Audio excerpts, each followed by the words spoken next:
ನಮಸ್ಕಾರ ಪ್ರಿಯ ವೀಕ್ಷಕರೇ, V K Kannada ಚಾನಲ್ಗೆ ಸ್ವಾಗತ. ಅರೆ ಇದು ಏನಪ್ಪ, ಗೋಲ್ ಗುಮ್ಮಜ್ನ ಈ ರೀತಿ ಆಗಿದೆ ಅಂದ್ಕೊಂಡ್ರ? ಅಲ್ಲ ರೀ, ಇದು ಬಿಜಾಪುರದ ಗೋಲ್ ಗುಮ್ಮಜವಲ್ಲ, ಇದು ಕಲಬುರಗಿಯಲ್ಲಿರುವ ಗೋಲ್ ಗುಮ್ಮಜ್. ಇದಕ್ಕೆ ಶೋರ್ ಗುಮ್ಮಜ್ ಎಂದು ಹಿಂದೆ ಕರೀತಿದ್ರು. ಆದರೆ ಈಗ ಬರ್ತಾ ಬರ್ತಾ ಅದಕ್ಕೆ ಚೋರ್ ಗುಮ್ಮಜ್ ಎಂದು ಕರೀತಾ ಇದ್ದಾರೆ. ಇದರ ಇತಿಹಾಸವನ್ನು ಇವತ್ತು ನಿಮ್ಮೆದುರಿಗೆ ಬಿಚ್ಚಿಡಲು ಪ್ರಯತ್ನ ಪಡ್ತಾ ಇದ್ದೀವಿ. ಈ ಗುಮ್ಮಜವು ಕಲಬುರಗಿಯ ಯಾವ ಮೂಲೆಯಲ್ಲಿ ನೋಡಿದ್ರು ಕಾಣಿಸುತ್ತೆ. ಯಾಕೆಂದ್ರೆ ಇದು ಅಷ್ಟು ಎತ್ತರವಾದ ಪ್ರದೇಶದಲ್ಲಿ ನಿರ್ಮಾಣ ಮಾಡಿದ್ದಾರೆ.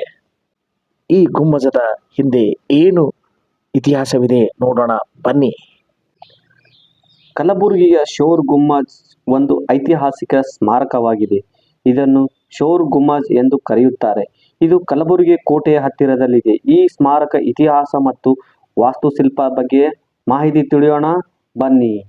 ಶೋರ್ ಗುಮ್ಮಜ್ ಅನ್ನು ಬಹುಮನಿ ರಾಜವಂಶದ ಕಾಲದಲ್ಲಿ ನಿರ್ಮಿಸಲಾಗಿತ್ತು ಎಂದು ನಂಬಲಾಗಿದೆ. ಇದನ್ನು ಕಾವಲು ಗೋಪುರವಾಗಿ ಬಳಸಲಾಗುತ್ತಿತ್ತು.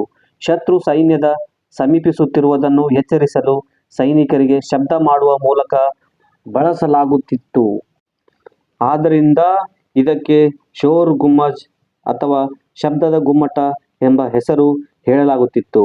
ಕೆಲವು ಮೂಲಗಳ ಪ್ರಕಾರ ಇದನ್ನು ಕಳ್ಳರು ಆಕ್ರಮಿಸಿಕೊಂಡಿರೋದ್ರಿಂದ ಚೋರ್ ಗುಮ್ಮಜ್ ಅಥವಾ ಕಳ್ಳರ ಗುಮ್ಮಟ ಎಂದು ಹೆಸರಾಗಿತ್ತು. ಈ ಸ್ಮಾರಕವು ಕಲಬುರಗಿ ಕೋಟೆಯ ರಕ್ಷಣಾ ವ್ಯವಸ್ಥೆಯ ಭಾಗವಾಗಿತ್ತು. ವಾಸ್ತುಶಿಲ್ಪ ಹೇಳಬೇಕಂದ್ರೆ ಶೋರ್ ಗುಮ್ಮಜ್ ಒಂದು ಎತ್ತರದ ರಚನೆಯಾಗಿದ್ದು ಗುಮ್ಮಟಾಕಾರದ ಚಾವಣಿಯನ್ನು ಹೊಂದಿದೆ. ಇದರ ಗೋಡೆ ಮೇಲೆಯೂ ಹೂವು ಮತ್ತು ಬೆಳ್ಳಿಗಳಂತಹ ವಿನ್ಯಾಸಗಳನ್ನು ಕಾಣಬಹುದು. ಇದು ಬಹುಮನಿ ವಾಸ್ತು ಶೈಲಿಯ ಒಂದು ಉದಾಹರಣೆಯಾಗಿದೆ. ಇಂತಹ ಮಾಹಿತಿ ಕಲಬುರಗಿ ಕೋಟೆಯ ಬಹುಮನಿ ರಾಜವಂಶದ ಆಳ್ವಿಕೆಯಲ್ಲಿ ನಿರ್ಮಿಸಲ್ಪಟ್ಟಿತು. ಈ ಕೋಟೆಯೊಳಗೆ ಜಾಮಿಯಾ ಮಸೀದಿ, ವೀಕ್ಷಣಾ ಗೋಪುರ ಮತ್ತು ವಿವಿಧ ಫಿರಂಗಿಗಳು ಇವೆ. ಆದರೆ ಕಲಬುರಗಿಯಲ್ಲಿರೋದು ಗೋಲ್ ಗುಮ್ಮಜ್.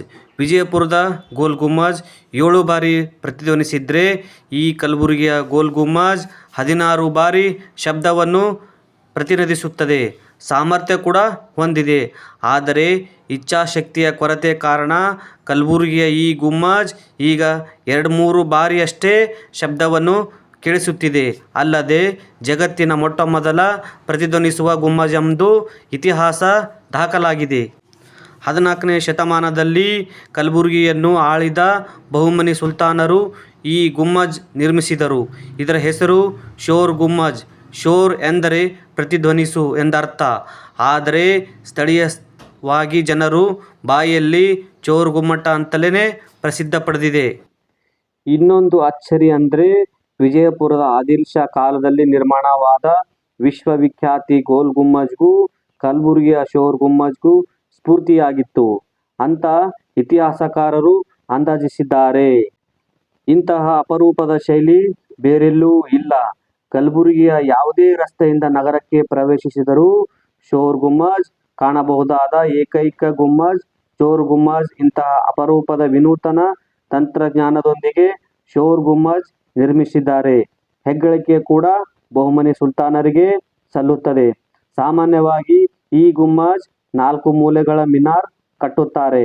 ಆದರೆ ಈ ಶೋರ್ ಗುಮ್ಮಜ್ 4 ಭಾಗಗಳಲ್ಲಿ ಗುಮ್ಮಜ್ ಮಾದರಿಯೇ ನಿರ್ಮಾಣ ಮಾಡಿರುವುದು ಅಪರೂಪದ ಸಂಗತಿ. ಇಂತಹ ಅಪರೂಪ ಶೈಲಿ ಬೇರೆಲ್ಲೂ ಸಿಗೋದಿಲ್ಲ. ಈ ಗುಮ್ಮಜಿನ ಒಳಗಡೆ ಹೋದ್ರೆ ದಖನಿ ಪೇಂಟಿಂಗ್ ಕಾಣಬಹುದಾಗಿತ್ತು. ಇದರ ಜೊತೆಗೆ ಕುರಾನ್ ಸೂಕ್ತಗಳಿಗೂ ಬರೆಯಲಾಗಿದೆ. ಇದನ್ನು ಇಂದಿಗೂ ಕಾಣಬಹುದು. ಆದರೆ ನಿರ್ವಹಣೆ ಇಲ್ಲದ ಕಾರಣ 16 ಬಾರಿ ಪ್ರತಿಧ್ವನಿಸುತ್ತಿದ್ದ ಗುಮ್ಮಜ್ ಇದೀಗ ಸಾಮರ್ಥ್ಯವನ್ನು ಕಳೆದುಕೊಂಡು ಕೇವಲ 2-3 ಬಾರಿ ಮಾತ್ರ ಪ್ರತಿಧ್ವನಿಸುತ್ತಿದೆ.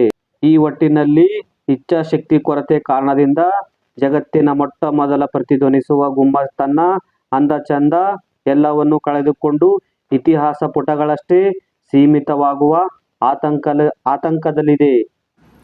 ಈ ಕಟ್ಟಡವು ಬಹುಮನಿ ಕಾಲದಾಗಿದ್ದು ಕಟ್ಟಡದೊಳಗೆ ಯಾವುದೇ ಸಮಾಧಿಗಳಿಲ್ಲ ಮತ್ತು ಇದನ್ನು ಅಹಮದ್ ಶಾ ಅವರು ಫಿರೋಜ್ ಶಾ ವಿರುದ್ಧ ವಿಜಯ ಮತ್ತು 1422ರಲ್ಲಿ ಸಿಂಹಾಸನ ಏರುವುದರಿಂದ ಗುರುತಿಸಲು ಸ್ಮರಣಾರ್ಥವಾಗಿ ಸ್ಮಾರಕವನ್ನು ನಿರ್ಮಿಸಬಹುದು ಎಂದು ಹೇಳಲಾಗಿದೆ.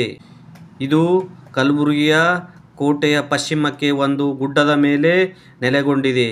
ಚೌಕಾಕಾರದ ಕಟ್ಟಡದ ಮೇಲೆ ಒಂದು ಬೃಹತ್ ಗುಮ್ಮಟವಿದೆ. ಈ ಗುಮ್ಮಟವು 100 ಅಡಿ ಎತ್ತರಕ್ಕೆ ಏರುತ್ತದೆ. ಛಾವಣಿಯ 4 ಮೂಲೆಗಳಲ್ಲೂ ಗೋಪುರಗಳನ್ನು ಹೊಂದಿದೆ. 7 ಅಡಿಗಳಿಂದ ಕಿರೀಟಧಾರಣೆ ಮಾಡಲಾಗಿದೆ. 5 ಅಡಿ ಎತ್ತರದ ಪ್ಯಾರಾಪೈಟ್ ರಚನೆ ಮೇಲೆ ಏರುತ್ತದೆ.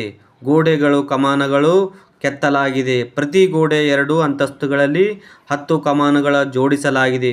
ಪೂರ್ವ ತುದಿಯಲ್ಲಿ ಒಂದೇ ಪ್ರವೇಶದ್ವಾರವನ್ನು ಇಡಲಾಗಿದೆ. ಇಷ್ಟೆಲ್ಲ ಇತಿಹಾಸದ ಬಗ್ಗೆ ಕೆಣಕಿದಾಗ ಏನೇನಿದೆ ಎನಿಸಿತ್ತು. ಇದು ನಮಗೆ ಅನಿಸಿರಲಿಲ್ಲ ಇಷ್ಟು ಹಳೆಯ ಗುಮ್ಮಜವೆಂದು. ಇವತ್ತು ಈ ಗುಮ್ಮಜದ ಬಗ್ಗೆ ನಾವು ಕೇಳಿದಾಗ ಏನೆಲ್ಲ ನಮ್ಮ ತಲೆಯಲ್ಲಿ ಅನಿಸುತ್ತಿದೆ, ಏನೆಲ್ಲ ಇಲ್ಲ ಎಂಬುದು ನಮಗೆ ಮಾತ್ರ ಅಲ್ಲ, ನಿಮಗೂ ಏನ್ ಅನಿಸ್ತಿದೆ ಎಂಬುದು ಕಮೆಂಟ್ ಅಲ್ಲಿ ಹೇಳಿ. ಇದರ ಕಟ್ಟಕಡೆ ಪ್ರಶ್ನೆ ಹೀಗೂ